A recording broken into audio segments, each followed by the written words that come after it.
हालात हालात तो बुरा है ना, सबके साथ बुरा है। कुकी के साथ में भी बहुत बुरा हुआ, और कुछ मेते लोग के साथ भी बहुत बुरा हुआ, और अभी वो बुराई अभी भी चल रहा है, क्योंकि मणिपुर गवर्नमेंट तो फेल्ड है, वो कुछ नहीं कर सकता। जो भी सेंट्रल गवर्नमेंट है, मोदी जी या कोई भी है, अमित शाह जी यूनियन मिनिस्टर, आप लोग कब तक देखोगे ये सब? हम लोग मरते जा रहे हैं, हमारा बलात्कार होते जा रहा है, उधर कुछ भी ठीक नहीं हो रहा है। उधर बोला गया है कि नॉर्मलसी हुआ है, लेकिन अभी तक कुछ ठीक नहीं हुआ है। तो आप जल्द से जल्द कुछ ना कुछ बोलो, मुंह खोलिए सरकार, मुंह खोलिए, कुछ ना कुछ कीजिए, हम लोग मर रहे हैं। In that case, the video, after that video has been leaked, the CM himself has given an interview, and he just downplayed the gravity of the incident by saying that this is happening in different parts of the country also. मैं हूं आफाक अहमद और आप देख रहे हैं news on India. Manipur के इस शर्मनाक हरकत के बाद पूरे देश में हंगामा हो गया, यहाँ तक कि विश्व में भी इसका हंगामा हुआ। इसी को लेकर देश भर में हर जगह जो है इसके विरोध में प्रदर्शन किए जा रहे हैं, और आज बांद्रा के सेंट जोसेफ हाई स्कूल में भी इस तरह के प्रदर्शन किए गए, जिसके अंदर कई लोग आए हैं जो मणिपुर फ्रेंड्स के नाम से ऑर्गेनाइज़र है। इनसे बात करते हैं कि सर, जिस तरह से हमने देखा है कि ये कोई नई घटना नहीं है, इस तरह के घटना हमारे सामने 2002 में दिखाई दी थी। हमने देखा था कि किस तरह से लोगों को मारा जाता। आज वही हालात जो है मणिपुर के हैं, इस पर आप क्या कहना चाहोगे? दुख की बात है कि 2002 का नरसंगा गुजरात का पूरे देश पर चुपी थी, और ऐसे जो राइट विंग लोग हैं उनको चुप्पी पसंद है ताकि वो अपने काम करते रहें। और हम सोचे थे कि चुप्पी रहने से हमारे गले पे नहीं आएगा। अभी वही वातावरण अभी मणिपुर में हुआ है। गुजरात में हिंदूज वर्सेस मुस्लिम्स, और अभी मणिपुर में क्रिश्चियन वर्सेस हिंदूज।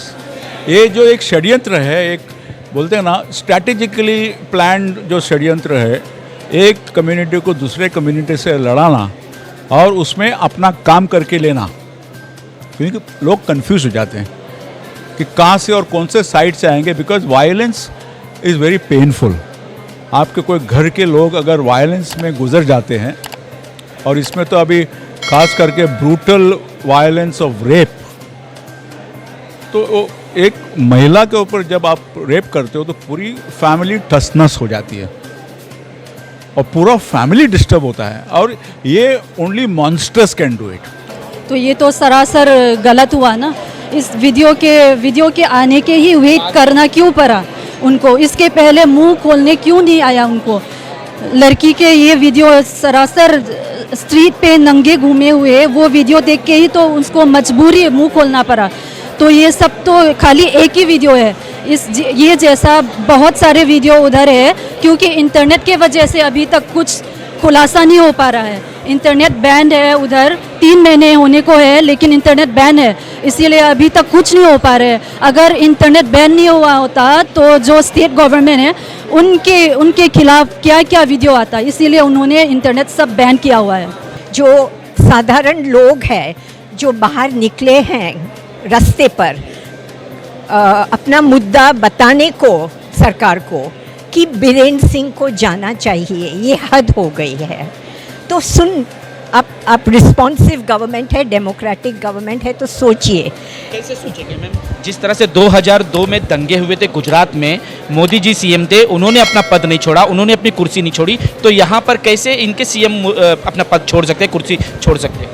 इस गैर कानूनी सरकार को, जिसको परवाह नहीं है लोगों के, सिर्फ सत्ता के लिए है, पैसों के लिए है, तो हम क्या कह सकते हैं? एज ऑर्डिनरी सिटीजन्स हम सिर्फ अपना आवाज़ उठा सकते हैं कि जो अत्याचार है, जो गलत है, उसके बारे में हमें बोलना चाहिए।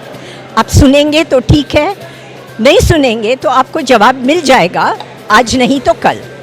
अगर ये वीडियो वायरल नहीं होती तो वहाँ के सीएम का कहना है कि ऐसे सैकड़ों हादसे हुए हैं और हमने देखा है वीडियो में, बहुत सारी वीडियो हमारे तक आई है कि गली गली में, चौराहे चौराहे पर लाशें पड़ी हुई हैं, औरतें पड़ी हुई हैं। इन तमाम वायलेंस को लेकर सरकार 80 दिन तक खामोश रहती है, 75 दिन तक खामोश रहती है और कहती भी है तो वो सीएम से कहती है। क्या खुद 100 मोटो नहीं ले सकते थे? बिल्कुल ले सकते थे, लेना चाहिए था। उनकी जिम्मेदारी है, उनका कर्तव्य है कि वो इन ऐसी हिंसा को रोके और जहाँ भी हिंसा हुई थी उन और जो भी इस हिंसा के जिम्मेदार हैं उन पर एक्शन ले।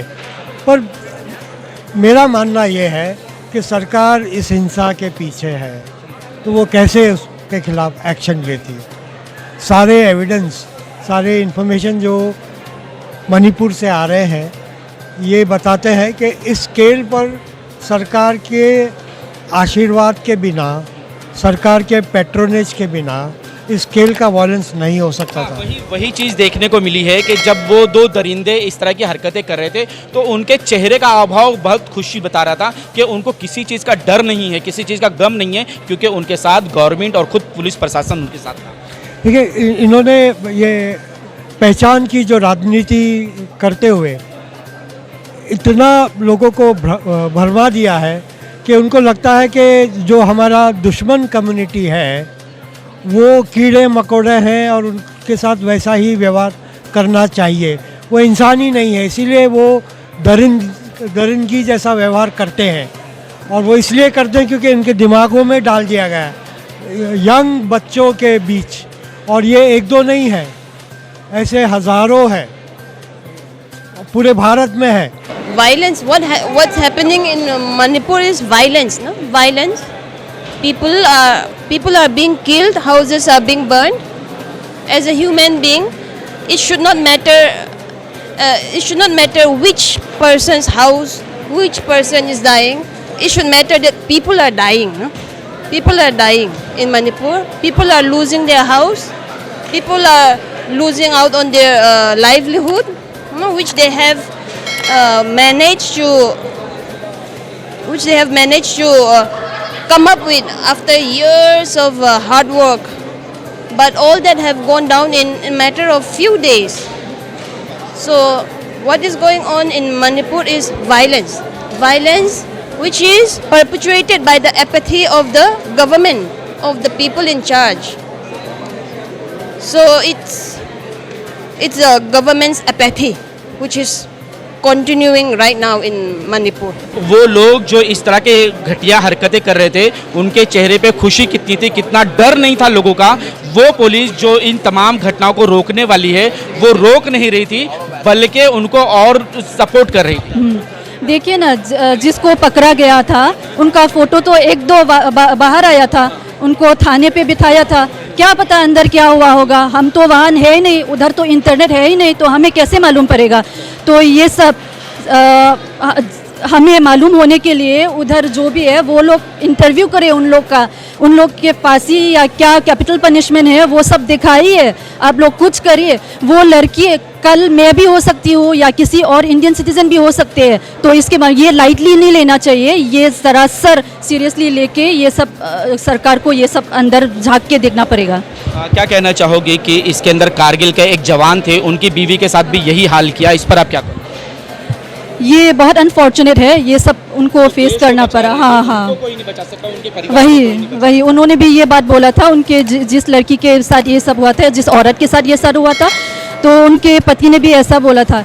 ये बहुत अनफॉर्चुनेट की बात है कि वो देश के लिए लड़ रहा था, देश के लिए सब कुछ अपना खून दे के सब कुछ किया, लेकिन खुद के घर के बीवी को, खुद के गांव के दो महिलाओं को वो बचा नहीं पाए, खुद के गांव के। तो उनके लिए ये शर्मनाक चीज़ थे। तो सोचिए वो क्या सोचे होंगे, अभी डिप्रेशन में होंगे। लड़की के तो छोड़ो, गांव वाले उनके पति को भी डिप्रेशन में अभी गया होगा। क्योंकि ये जो पहचान की राजनीति के चलते और सरकार जो कुकीज़ के खिलाफ प्रचार कर रही है, कुकीज़ों कम्युनिटी के खिलाफ जो प्रचार कर रही है कि ये पॉपी उगाते हैं, ये बाहर से आए हुए हैं, ये शरणार्थी है, ये इलीगल शरणार्थी है, इनको वापस भेजना चाहिए, ये क्रिमिनल्स है, दंगे उसी की वजह से हो रहा है। तो ये जब नौजवानों के दिमागों में जाता है तो वो ऐसी दरिंदगी करते हैं। ऐसी दरिंदगी करने के पीछे बीरेन सिंह का कंटिन्यूस प्रोपेगेंडा, आराम भाई टेंगोल जैसे ऑर्गेनाइजेशंस का कंटिन्यूस प्रचार इसके पीछे है और उसको जिम्मेदार ठहराना चाहिए। इरफान जी, एक तस्वीर जब ये मणिपुर हम देखते हैं तो हमें सीधा हमारा जहन, हमारा दिमाग जो है 2002 में पहुंचता है, गुजरात वाला हालात। सेम वही चीज़ें हो रही है जो गुजरात में हुई थी। सीएम उस वक्त सीएम जो है वो नरेंद्र मोदी थे और आज पीएम भी नरेंद्र मोदी है। इस तरह की जो घटनाएं देखने को मिलती है, क्या ये घटनाएं, ऐसा तो नहीं कि सीएम साहब ने कहा था, पीएम साहब ने कहा था कि गुजरात जैसा हम देश बनाएंगे, क्या ये निशानी तो नहीं है? गुजरात मॉडल का देश बन रहा है और अगर तब के गुजरात में 2002 में जो सीएम थे उन्होंने इतनी हिंसा के बाद राजीनामा नहीं दिया तो बीरेन सिंह भी शायद उन्हीं से इंस्पिरेशन ले रहे हैं, उन्हीं से प्रोत्साहन ले रहे हैं कि उन्हें भी राजीनामा नहीं देना चाहिए और कंटिन्यू रहना चाहिए।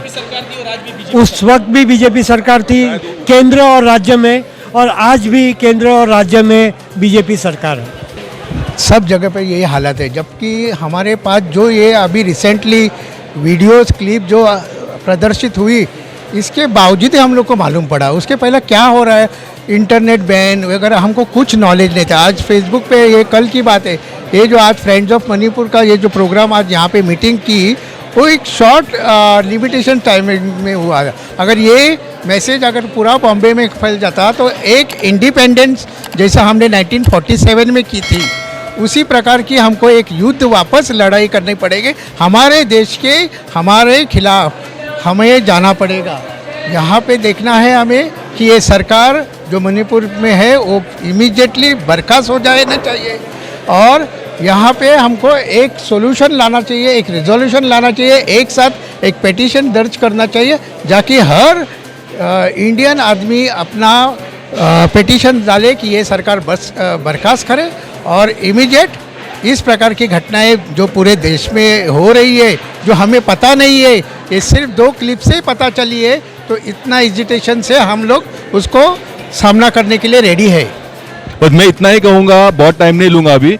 ये जो भी हो रहा है बहुत ही अन्याय है और मैं बहुत ही मतलब क्या बोलते हैं, आश्चर्य नहीं हूँ इस सिचुएशन से। हमारे प्रिय प्रधानमंत्री मोदी जी इसके लिए जाने जाते हैं। पिछले 8-10 साल से हम देख रहे हैं, आई मीन बहुत सारे हमारे नंत लोगों पे रेप किया गया, हमारे चर्चेस, पहले भी कोई नई बात नहीं है, तो होता आ रहा है पिछले कई 10 साल से, जब से बीजेपी गवर्नमेंट खासकर है। अब क्या चाहते हैं आप सरकार से, क्या मांग करना चाहते हैं? हमारा बस एक ही मांग है कि हमें कुकीज़ो कम्युनिटी को कब तक देखेंगे वो लोग, हमें जल्द से जल्द सेपरेट एडमिनिस्ट्रेशन दिया जाए और हमें जो लड़की नंगे उन्होंने पैरेड किया था वो सब के लिए हम लोग बस जस्टिस मांगते हैं। हाँ सर, ये घटना जो हमने देखी है मणिपुर की, इससे भी भयानक घटना जो है वो गुजरात पे हुई थी बिल्किस बानो के साथ। उसकी बच्ची को ज़मीन पर पटक दिया गया था और उसके परिवार के 7 सदस्यों को मारा गया था, उनकी हत्या की गई थी और उसके बाद गैंग रेप किया गया था 5 महीना की गर्भवती होने के बावजूद। अगर वो तस्वीर लोगों के सामने आती, वो वीडियो वायरल होता, तो क्या शर्म से सर नहीं झुकता देश का? बात यही है कि अनफॉर्चुनेटली बिल्किस बानो का जो भयानक केस था, उसके बाद इनको छोड़ना, राक्षसों को छोड़ना, जिनको जेल हुई थी बेसिकली, और उसमें मैं मानता हूं कि सब बाजू से ज़्यादातर उस पर भी चुपी थी, क्योंकि हर टाइम पे ऐसे अन्याय होते कोई भी कम्युनिटी के ऊपर, और ख़ास करके महिला पे हो ना, इस तरह के सब्जुकेशन की जो बात आती है, हमें बार बार लगातार आवाज़ उठाना पड़ेगा। उस वक्त वीडियो नहीं बनी थी, इसकी वीडियो बनी, लेकिन जो वीडियो हमारे सामने आई है उससे भी बहुत गंदी हरकतें हुई है। उससे बिल्किस बानो के साथ और मणिपुर में और औरतों के साथ भी इससे घिनौनी और शर्मनाक हरकतें हुई है। तो जो हमको दिखाई देता है, जो हमको, उन्होंने इसको दबाने की बहुत कोशिश की, इसीलिए इंटरनेट बंद कर दिया था। कश्मीर में ऐसी हरकतें हुई है 370 हटाने के बाद, वहाँ भी इंटरनेट बंद करके सारा इन्फॉर्मेशन बंद कर दिया और ये कहते रहे कि इसका एक ही फ़ायदा हुआ कि कोई मरा नहीं, कश्मीर में मृत्यु नहीं हुई। इरफान भाई, ये तमाम हरकतें होने के बावजूद जो है सरकार और उनके चेले चपाड़े जितने हैं इसको दबाने की कोशिश कर रहे हैं, इसको हिंदू मुस्लिम करने की कोशिश कर रहे हैं। एनआईए ने अपने ट्वीट में कहा था कि इसके पीछे, इस मेन घटना के पीछे सबसे ज़्यादा मुख्य अब्दुल एक है। जी, ये ऐसा कोई ना कोई ढूंढ निकालते हैं और ये बड़ी शर्मनाक बात है कि इस तरीके का प्रचार वो कर रहे हैं और जो इस प्रकार का प्रचार कर रहा है वो घृणा फैला रहा है, वो हिंसा बुला रहा है कि एक कम्युनिटी के खिलाफ हिंसा हो। इसी तरीके से ऐसी ही गलतफहमियाँ फैलाई गई कुकी के खिलाफ, पहले कुकी के खिलाफ फैलाई और उसमें अब मुस्लिम एंगल ढूंढते हैं। बालासोर में जब रेलवे एक्सीडेंट हुआ वहाँ पर भी वो उन्होंने ढूंढने की कोशिश की, हाँ वहाँ पर भी मुस्लिम एंगल ढूंढने की कोशिश की। तो ये बहुत शर्मनाक बात है कि हर अन्याय के खिलाफ, हर शर्मनाक घटना के खिलाफ वो कैसे न कैसे मुसलमान या ईसाई या कमज़ोर तबके के लोगों को पकड़ते हैं, जिम्मेदार ठहराते हैं और अपनी जिम्मेदारी से बचने की कोशिश करते हैं।